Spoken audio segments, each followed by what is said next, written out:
ونصلي على رسوله الكريم أما بعد فأعوذ بالله من الشيطان الرجيم بسم الله الرحمن الرحيم يا أيتها النفس المطمئنة ارجعي إلى ربك راضية مرضية فادخلي في عبادي وادخلي جنتي صدق الله العظيم وصدق رسوله النبي الكريم ونحن على ذلك لمن الشاهدين والشاكرين والحمد لله رب العالمين.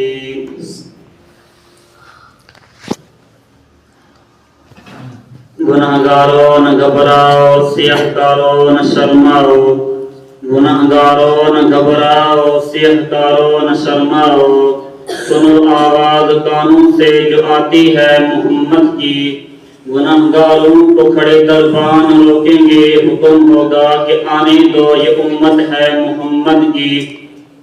میرا اساتذہ کرام اور طالب علم بھائی، السلام علیکم ورحمۃ اللہ وبرکاتہ.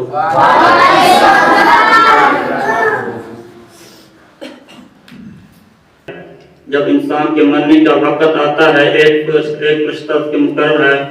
اگر جنتی آدمی ہو اس کے جنت کے فرشتے آتے ہیں، اس کی استقبال کرتے ہیں.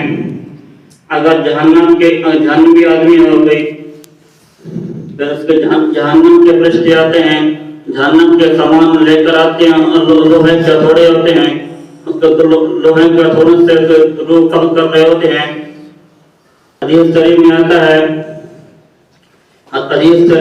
ہے قبر کو مٹی کا ڈھیر نہ سمجھو. قبر جنت کے باغوں میں سے ایک باغ ہے، جہنم کی گڑھوں میں سے ایک گڑھا ہے.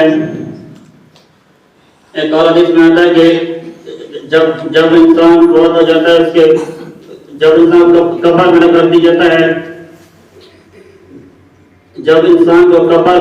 جاتا ہے، تو قبر سے کہتی ہے کہ تیرا آنا مبارک ہو. جتنے لوگ میرے اوپر چلتے تھے ان میں سے جب یقول کا آج تو میرے باہوں میں آ گیا کہ میرا سب لوگ کو دیکھے گا. قبر اتنا وسیع ہو جاتی ہے، جہاں تک اس کی نظریں جاتی ہیں قبر وہاں تک وسیع ہو جاتی ہے. جب کوئی گناہگار آدمی کو قبر میں رکھ دیا جاتا ہے، قبر کہتا ہے تیرا آنا مبارک ہو.